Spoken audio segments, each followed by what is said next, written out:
Hey everybody, Dean Kulavira, IT recruiter at SRA Staffing, based out of the North York area. We're in Young and Shepherd, doing my midweek Wednesday job search video. Thanks so much for tuning in and watching. So hope everybody's having a great week in their job search, especially if you're in job search mode. I know those of you who are on the market for work, actively or passively, are working hard, hammering away, trying to find the right role for you, whether that's contract or full time. If we don't know each other, again, my name is Dean Kulawira. I work for SRA Staffing. We're based in the Shepherd and Young area, short 10-15 minute walk from Young and Shepherd subway station. We specialize in IT, so if you're a tech professional, IT professional, definitely make sure we connect if we're not already. And I'll do my best to help in any way possible. If not, even if not with a role or a job opportunity, definitely with the job search tips and advice I try to put out on a regular basis.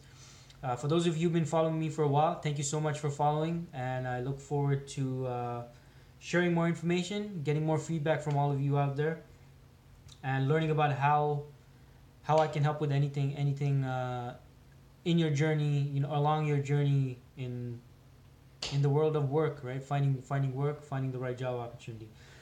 So before I get to my today's tip, so just a couple of things I wrote down to remind you guys about. Number one, this week Friday, I'm participating in the PrepCan Ask the Experts panel. So this is primarily for IT professionals new to Canada. Ideal if you're a newcomer, if you're new to the country, and you're in IT. So this specific session is geared more towards IT professionals. But even you know what, even if you're not in IT, still join, because the job search tips are pretty much the same for whichever sector. So I'll post the link in the description or the comments below, and make sure you register if you haven't already. It'll be myself and I believe two other panelists, all from the staffing industry. We're going to be sharing a lot of great insights and advice and tips and practical stuff that you guys can use in your job search. And of course, there's going to be the opportunity for all of you to ask questions you might have in your job search as well. Uh, and just to emphasize, it's going to be a live event. It's not going to be a recording. It's not going to be something from 5 years ago that they're re-uploading or anything like that. This is a live event, so make sure you register. It is free to register and log in. It's taking place this Friday at 10 o'clock in the morning, I believe. So make sure you tune in. Make sure you register. Make sure you come prepared with any questions you might have. It's gonna be really good, really cool, really awesome, and I look forward to seeing all of you there. What else? Yeah, so on Monday I released, was it Monday or Sunday? I can't even remember. But I think it was, in any case, earlier this week, I released an article. It's called The Biggest Mistake Most Candidates Make When Contacting Recruiters. If you haven't read the article, make sure you check it out, because it's a crucial mistake I see a lot of you making when you message me, or sometimes even when you call me, right? So make sure you read the article, because I guarantee it might be something that you might be doing. And if you're not doing it, hey, that's awesome. And just make sure you share it with everyone, because a lot of people are not are making this mistake. Okay, so I released that article. It was on Sunday, so I'm gonna post the link for that as well in the comments or in the description if you're watching this on YouTube, and make sure you check out the article. Next, okay. So my video tip for this week is, and it was kind of inspired by a couple of discussions I had, and also a couple of posts that I put. I think it was yesterday or the day before, about the importance of information in helping you as a job seeker or a candidate to make a confident and all-in decision about whether you want to move ahead with a job opportunity, or if it's a no. And what I found is, based on my experience as a recruiter, is whenever there's a gray area, whenever there's a candidate who's kind of in the middle, they can't decide between yes or no. Usually, it means that there's some information missing, and it could be information related to pretty much anything related to the role of the opportunity, right? It could be uh, they're not sure about a certain aspect of the project. They're not sure about what's required for the role, and they're not sure if there's a gap between their skill set and what's required for the role. They don't feel confident in themselves. There's I don't know, the company's unclear about the compensation package. Um, so you get the point, right? You get the idea of what I'm saying. So basically, if you're in a position where you have an offer on the table and you're having doubts about it, you're not sure, you can't decide, it's usually because there's some data or some information missing, or some data or some information that you need help organizing in your mind, right, before you make a logical decision. Which brings me to the point also that if you're working with a recruiter, and as a recruiter, we should be providing you with as much information as possible so you can make that informed, logical decision. Okay, now not all recruiters might agree with me on this. Some people fall into the school of, hey, only share what only share the information the candidate needs or what they're asking for. Don't do the whole information overload thing. So there's different schools of thought, right? I mean, just like any industry. Me personally, I believe in information overload. So if you work with me as a candidate, you can probably testify to that. You'll notice that I provide as much information as possible. I take a very transparent approach. I share the negatives and the positives pretty much in terms of the role itself. And but of course, before all that comes getting to know what your needs are, what the candidate's needs are. But so what I'm going to talk about today specifically is after we're past that stage, right? So and what made me really think about this again was, so I met with a candidate today. He wanted to meet with me at our offices. And by the way, if you're an IT professional, if you want to meet with me, message me or call me, give me a heads up. Let me know why you want to meet, whether it's to discuss your background, if there's a role that I'm currently working on you want to talk about. Let me know. We can definitely meet at our offices. I'm always open to meeting people in the tech sector, right? So anyway, what I was saying is that, so I met with this guy. So he came into the office today, and he was telling me about this situation he had with this other recruiter he's been in touch with. So apparently this recruiter is acting all, secret agent CIA on him, right? So whenever he calls this guy, it's always with like unknown number on the phone. Like it's got caller ID blocked or whatever. So he doesn't know where he's calling from. And this recruiter, strangely enough, and maybe this is extreme. Okay, maybe this is not the norm probably. So don't be alarmed. This recruiter is probably like taking things to the extreme. Or I don't know why he's doing what he's doing. But anyway, no email, he hasn't provided the guy with any email contact information, no phone number, very minimal details about the role and the opportunity and all of that, and then has the nerve to ask the guy, so do you want to proceed with this or not? Like, I don't know. Maybe, I mean, obviously this case is probably like an extreme case. Not all recruiters are going to do that or act that way. But my point is, look, if you're a recruiter, if you're working with a recruiter, they should be very transparent with you in terms of the information regarding the project, the role, the company, or whatever it is related to an opportunity, right? So, because at the end of the day, if you don't have information, you can't really make a logical decision, right? Like the way I see it, the more information you have about the role, the project, the opportunity overall, then the more data you have, the more logical you can be, right? When you're making a decision, if there's information missing, that's when you're gonna start, acting or basing your decisions not on logic but maybe on emotion. You're gonna go with your gut, your instinct, and stuff like that.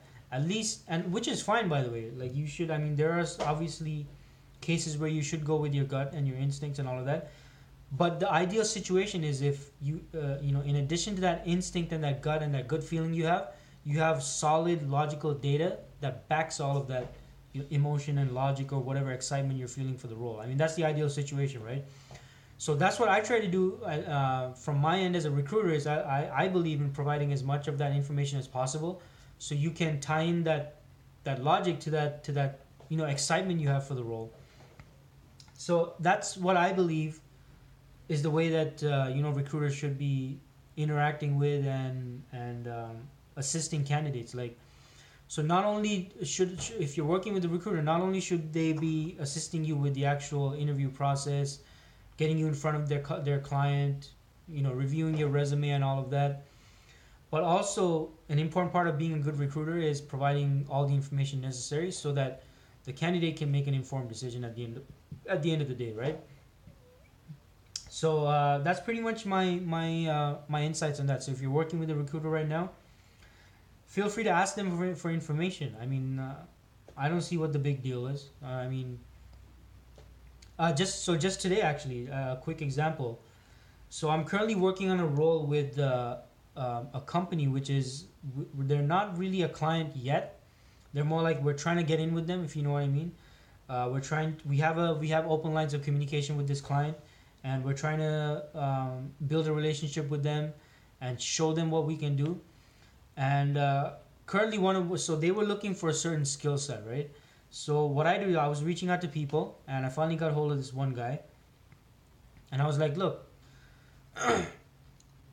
oh, excuse me, I really should stop doing these videos right after I eat. But anyway, so I was reaching out to people. I was talking to this guy, and and in the spirit of transparency, I just told him up front. I was like, look, we're working with a company that isn't yet our client. We're trying to we do have open lines of communication with them, with a decision maker over there. So what I can do is, given your background, your skill set, and what you can do and the tools you bring to the table, they are looking for someone with your skill set. I can't guarantee you an interview, right? All I can guarantee you is that we can, if you want to move forward, we can get your resume in front of that decision maker, and then it's like it's either going to be a hit or a miss. Like they're either going to get back to us and say, hey, this guy looks great. Let's get the conversation going. Let's set something up. Blah blah blah. Whatever, etc. etc. Or if not, it might just get us nothing at all. Like we won't get any response. They're not officially a client of ours yet. So what I want for you is to not consider this an opportunity to keep at the forefront of or number one, number two, number three ranking, right? In your list of in your pipeline of opportunities, but more something to kind of keep in your back pocket, because you never know. I mean, if we might present your resume, we might get a response, we might get some action going, but if not, unfortunately, it wouldn't work out then. Not work out, but it wouldn't. Nothing would come out of it. So I'll leave it up to you. If you want to proceed, we can definitely go ahead and do that and get your resume at least in front of that decision maker we're in contact with. So that's transparency, right? I mean, so I told that's exactly what I told the candidate, and he was completely fine with it. He's like, hey, yeah, no problem, totally understand. Let's just go for it. We have nothing to lose. Sure, go ahead, put my resume in front of the guy, and let's see what he says. So that versus a recruiter pretending like it's an actual client that they have and lying about it. I don't know, maybe some recruiters do that, right, just to get a yes out of a candidate. I personally can't do that, because for me, I think I know that ethics, your a person's personal ethics should always come first. And if you're doing or saying or doing or acting in any way that's compromising your ethics, then you know what? You don't go. No matter how you might try to brush it off, you're not gonna go to sleep feeling good about yourself. So at the end of the day, it comes down to being ethical, right? So so that was just an example, right? And just in case any recruiters are watching it, hey, I just kept it real with the guy, and he was like, yeah, sure, go ahead, let's do it. Because at least now he knows what's going on, and we're on the same page, and he knows exactly what's going on. I feel good about myself because I'm not lying to the guy. He probably feels good because he knows that I'm a guy that he can trust, that I'm not gonna be throwing his resume around and throwing it around like it's I don't know, like it's something. I can't think of any metaphor right now, but you guys get what I'm saying, right? So at the end of the day, bottom line is, information is crucial, transparency is crucial, right? So if you're working with a recruiter or working with whoever your point of contact is, feel free to ask for information, because that information is going to help you make a logical, sound decision. And ideally, that's what a recruiter should be doing. If you're at a point where you need help making a decision, you can't decide on whether you want to go for this opportunity or that or not, the recruiter should be using logic to help assist you make that decision. Because a large part of a recruiter's job, at least at the closing part of the interview process, is to assist the candidate in making a decision. Because making a decision is something people don't always feel, not always feel confident about. That doesn't mean the person is unconfident. It just means they might not feel confident about making a decision. So a good recruiter should assist you in making that decision, and they should be using logic, information, and data as well as transparency to help you in making that decision, right? So that's the way it should be going.